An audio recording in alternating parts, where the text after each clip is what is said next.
Recibimos hoy a Sergio Calleja en TPA Noticias Matinal. Sergio, bienvenido. Sergio Calleja, bueno, gracias. Sergio Calleja, llevamos como 700 entrevistas y es la segunda persona que me da la mano. ¿Ah, sí? El otro también fue médico. No sé qué tendrán los médicos. Bueno, usted que es jefe de patología cerebrovascular en el UCA, si no me equivoco, y desde hace poco escritor también, aquí lo tenemos, este libro, La última guerra del rey de Israel. Bueno, vamos a hablar del libro. ¿Quién es el rey de Israel? Bueno, el rey de Israel era el apodo con el que se conocía a Ariel Sharon, que fue un primer ministro del Estado de Israel y que, bueno, tuvo una vida, la verdad, muy controvertida. Primero fue militar y cuando terminó su carrera militar, pues entró en política y acabó siendo el presidente durante unos cuantos años, hasta que la enfermedad que se describe en el libro, pues, cortó su carrera. Bueno, ¿qué enfermedad es? Él, un día cerca de la Navidad de 2005, tuvo un AIT. Un AIT es un ataque isquémico transitorio. De repente una parte de su cerebro dejó de funcionar, tuvo un trastorno del lenguaje que duró solamente unos segundos. A partir de ahí se encadenan una serie de decisiones médicas que se van a considerar muy controvertidas y una serie de complicaciones que lo van a llevar a tener una hemorragia cerebral que lo va a dejar en una situación de coma que se va a prolongar durante, creo que 6 o 7 años hasta que se muere en el año 2011. Pero para los que no estamos iniciados en el mundo de la medicina, ¿esto es un ictus lo que tuvo este hombre? Sí, tuvo un ictus transitorio. En realidad, si hablamos de ictus, estamos hablando de una alteración de la vascularización del cerebro. De repente hay un problema en los vasos sanguíneos del cerebro que da lugar a una disfunción de una zona de él. Existen dos tipos de ictus. El ictus isquémico, en el que hay una arteria que se obstruye, una zona del cerebro que deja de recibir sangre y como consecuencia de ello no funciona. Y hay un segundo tipo, el ictus hemorrágico, en el que una arteria se desgarra, se rompe y una zona del cerebro se inunda y de la misma manera deja de funcionar. En el caso de él tuvo los dos tipos. El primero fue una obstrucción transitoria. Como consecuencia de ello y con el fin de intentar evitar uno segundo, le administraron una medicación anticoagulante y como complicación de la medicación anticoagulante tuvo el segundo episodio unos días más tarde, que fue una hemorragia cerebral muy extensa, un ictus hemorrágico que condujo al desenlace que acabo de comentar. Mire, mientras preparaba las preguntas, yo había puesto, es un libro científico, pero aquí en la contraportada, bueno, no sé si con las gafas lo veré, ¿no? No es un libro de medicina y tampoco una obra de ficción. ¿Ante qué estamos? Es una obra de divulgación médica. Es decir, la intencionalidad del autor, o sea, la mía, en el momento en que empecé a escribirla, era intentar transmitir con un lenguaje lo más comprensible posible a cualquier persona cuál es el trasfondo del pensamiento médico, de las decisiones que se toman todos los días, de la incertidumbre que en el fondo subyace en la medicina. Y de alguna forma me guié por el caso de Ariel Sharon, que fue un caso con múltiples aristas y con mucha discusión, para intentar explicar por qué había pasado eso y por qué todos los días tomamos decisiones que pueden tener sesgos y pueden salir mal. Claro, le estoy escuchando, ¿no? Y cuando hablamos de este caso en concreto, en su momento dijo había decisiones controvertidas. Quizás desde fuera se habla con mucha ligereza, ¿no? Pero usted lo que ofrece en el libro es esa visión de, bueno, nosotros somos médicos, tenemos la formación, pero también somos personas y delante también tenemos personas, ¿no? Es un poco esta línea. Efectivamente. Yo creo que uno de los pecados de la medicina a lo largo de las últimas décadas, en realidad, a partir de que la medicina se convierte en una disciplina plenamente científica, es pensar que la ciencia da lugar a respuestas incontrovertibles, que todo eso es como la palabra de Dios, es como una nueva religión que no se puede cuestionar, que no puede salir mal. Tendemos a pensar que las guías de práctica médica tienen que conducir indefectiblemente hacia la curación y todo eso no es verdad. Entonces el libro intenta cuestionar y explicar cada uno de esos argumentos intentando bajarlo a la realidad, intentando realmente bajar la medicina de un pedestal en el que alguien la situó y que no es bueno porque al final o nosotros transmitimos a nuestros pacientes una idea clara de qué tienen, porque al final son ellos los que lo tienen, de qué manera vamos a intentar ayudarlos para intentar salir de esa situación o cuidarlos mientras están con esa situación, o la idea es clara o se generan expectativas irreales y que al final van a dar lugar a frustración. Claro, yo le estoy oyendo y voy reflexionando mientras habla usted, ¿no? Entonces voy pensando, resumo, la medicina no es una ciencia exacta, no estamos hablando de matemáticas o de física, ¿no? Este es el resumen. Y después es empatizar con el paciente. Eso, ¿cómo, usted que es médico, cómo cree que está ahora mismo? Es decir, ¿Siempre han sido empáticos, no? ¿Se está manteniendo cierta barrera con el paciente? Bueno, yo creo que cada vez más. Es decir, venimos de una época que se llamaba la época del paternalismo médico, lo que comentaba antes. El médico estaba aquí arriba, el paciente estaba aquí abajo, el médico sabía lo que había que hacer, el paciente solo podía asentir y hacer lo que la otra persona le decía. Eso cambió, y cambió porque realmente el espíritu democrático de estos años se ha trasladado a todos los ámbitos y realmente la autonomía del paciente ahora está en el centro de la relación médico-paciente. Es decir, nosotros tenemos la ciencia, pero la medicina no es solo ciencia.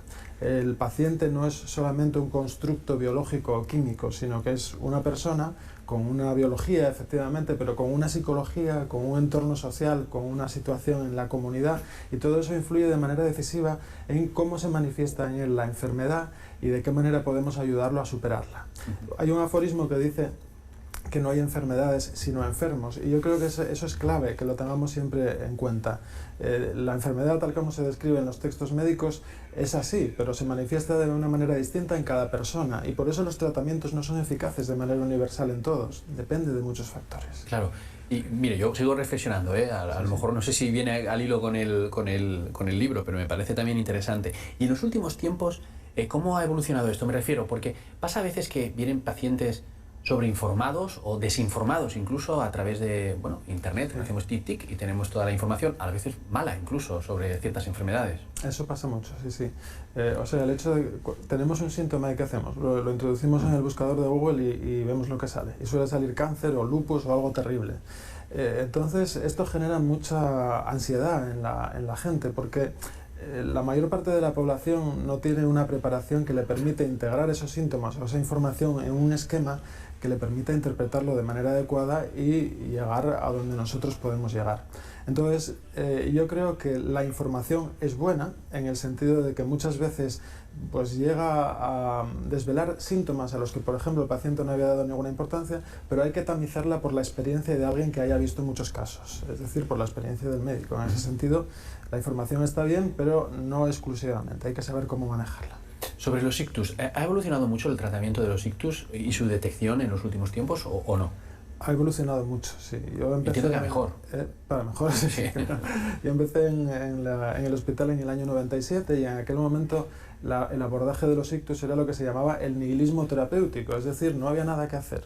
Se consideraba que era como si te cayera un rayo en la cabeza. En el momento en que el paciente empezaba con los síntomas ya no había nada que hacer. Pero en aquellos años hubo una serie de ensayos clínicos y de experiencias médicas que permitieron avanzar mucho. Como decía antes, el ictus isquémico se produce porque una arteria se obstruye. Pues bien, vamos a desobstruirla. Y eso se ha conseguido a lo largo de los últimos 20 años. Hoy llega un paciente y si actuamos con la suficiente celeridad podemos aplicar tratamientos médicos o bien intervenciones, que se llama el tratamiento intervencionista endovascular, que permite extraer el trombo, dejar que la sangre vuelva a llegar a la zona del cerebro que se estaba dañando y parar en ese momento el proceso de daño. De manera que hay pacientes que antes estaban condenados a la muerte como consecuencia de ictus graves o a una vida de discapacidad y ahora salen del hospital 3 o 4 días después bien. Ahora bien, hay que tener en cuenta una cosa, no tampoco tenemos que ser triunfalistas. Hemos conseguido todo esto, pero a pesar de ello todavía el 50% de los pacientes que tienen un ictus van a quedar con discapacidades más o menos importantes, que los van a condenar a un proceso de rehabilitación más o menos largo o incluso a una vida de discapacidad. Y todo eso lo tenemos que afrontar y no podemos quedarnos solo en la primera parte. Pero la mortalidad ahora, ¿en cuánto está? No sé si maneja el porcentaje. Bueno, la mortalidad viene a ser, depende un poco del tipo de ictus. En el ictus hemorrágico, a los 30 días del ictus, la mortalidad es de hasta el 30%. En el ictus isquémico es menor, será de un 15% aproximadamente. Es que vimos ictus y asusta. Sí, es una enfermedad terrible. De hecho, es una enfermedad que asienta en la sede de nuestra conciencia, de nuestra manera de ser. Y bueno, pues todo el mundo está acostumbrado a ver pacientes que no pueden mover una parte del cuerpo, pero eso también te afecta a la memoria, al pensamiento, al razonamiento.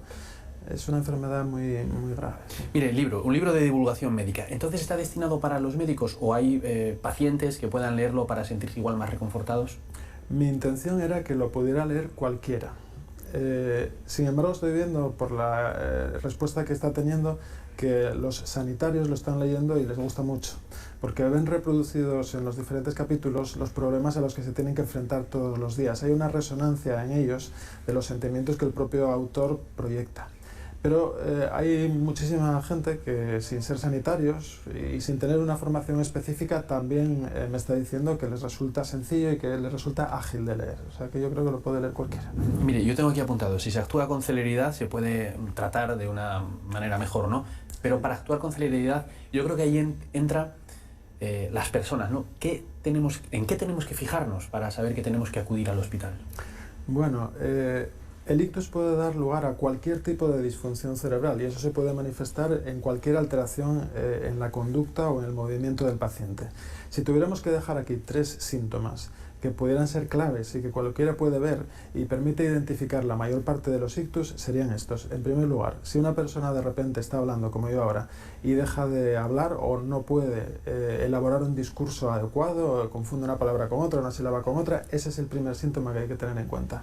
En segundo lugar, si una persona que está enfrente de suya de repente tuerce la boca, se le tuerce la cara, no puede mover media cara, es un segundo síntoma que hay que tener en cuenta. Y el tercero sería la pérdida de fuerza en la mitad del cuerpo. A veces puede afectar a brazo, pierna y cara. Otras veces puede afectar solo una pierna o solo un brazo. En cualquier caso van a ser fenómenos siempre indoloros. El paciente sin dolor no puede mover un brazo, queda flácido. Todos esos síntomas exigen una celeridad absoluta. Hay que llamar inmediatamente al 112 sin perder nada de tiempo, porque cada minuto que pase antes de que consigamos volver a llevar la sangre a esa arteria que está obstruida, el cerebro va perdiendo células y cada célula que pierde no la va a recuperar más. ¿Y cómo está Asturias en cuanto al tratamiento de ictus? ¿Estamos bien preparados? ¿Nos hace falta algo? Bueno, aquí hay que considerar 2 cuestiones. Una cuestión es la fase aguda, es decir, la fase desde que empieza la enfermedad, llegamos a los hospitales y recibimos los primeros tratamientos. Ahí creo que estamos en primera línea, estamos muy bien con un código ictus, que es el protocolo de actuación extrahospitalaria que funciona muy bien, y con unos hospitales de referencia que están preparados para recanalizar las arterias obstruidas pues de inmediato. Posteriormente el paciente entra en una segunda fase, que es la fase de la rehabilitación. En la rehabilitación siempre hay cierta escasez de recursos. Afortunadamente en los últimos meses se han abierto nuevos recursos de rehabilitación en las salas de la región que tenían problemas más importantes, de manera que ahora tanto en la zona de Arriondas como en la zona de Jarrio o de Cangas del Narcea pues existen dispositivos específicos de rehabilitación para el ictus, que ha sido un avance tremendo. No obstante, pues, como los recursos son limitados pues, y el paciente necesita generalmente mucho tiempo de rehabilitación, ahí probablemente nos quedamos un poco cortos. Y nos quedamos cortos también en la rehabilitación neuropsicológica. Antes mencionaba que el paciente puede tener problemas físicos, pero casi siempre hay problemas neuropsicológicos que también tienen rehabilitación. Y desgraciadamente no tenemos en el sistema público una neurorehabilitación que permita afrontar ese problema de los pacientes. Me decía usted que estaba en el hospital ¿desde qué año? ¿Desde los 90? Empecé en el 97 como residente. Sí. Yo me imagino que la formación será constante, ha dicho usted la evolución de la enfermedad, será constante para evitar lo que aquí define usted como el arte de la probabilidad, que es la medicina, para reducir esa probabilidad al máximo, ¿no? Sí, sí. A ver, yo creo que el profesionalismo exige que nosotros estemos siempre al día y la investigación es muy activa hoy en día en el terreno concreto de los ictus, de manera que en cada congreso que se realiza hay avances y esos avances hay que ir implementándolos a nivel de los territorios y eso lo tenemos que hacer constantemente. Sí. Mire, yo antes hojeaba el libro y veía aquí como podía, porque necesito las gafas para ver últimamente, me hago mayor. Glosario de términos médicos. Sí. Claro, es que hay términos muy específicos, ¿no? Pero, ¿qué le han dicho? O sea, ¿cree usted que se ha dejado algo? O a veces cuando uno escribe sobre lo suyo piensa que está todo claro, pero igual no. ¿Le ha apoyado a alguien? ¿Ha leído alguien el libro y le ha dicho, esto no entiendo lo que es, mételo en el glosario? Sí. Antes de la publicación pasé el libro a varias personas, tanto de la profesión, médicos, enfermeras, como familiares míos que no tienen nada que ver con la medicina. Y todos ellos me fueron ayudando un poco a limar un poco las asperezas, quitar lo más técnico. Si se fija hay muchas llamadas a pie de página que te permiten un poco entender mejor. Y yo creo que al final me interesaba sobre todo la visión de los no médicos, de los que no eran del ámbito sanitario. Y al final creo que quedó bastante comprensible. Bueno, además del glosario hay algunos no sé si llamarlo infografías, algunos dibujos que explican Sí, también. sí, sí. ¿Estos son de su puño y letra? No, no, los dibujos son de Beatriz del Amor, una enfermera que trabaja con nosotros y que, bueno, es muy buena dibujante. Yo creo que ayuda mucho a entender, sobre todo en la parte en la que el libro intenta explicar los pormenores de la enfermedad de Sharon. Yo creo que los dibujos son de una gran ayuda. Bueno, pues Sergio Calleja Puerta, enhorabuena por este libro, La última guerra del rey de Israel. Voy a leer el subtítulo también, que creo que es importante, Incertidumbre y probabilidad en medicina. Enhorabuena por este trabajo. Muchas gracias.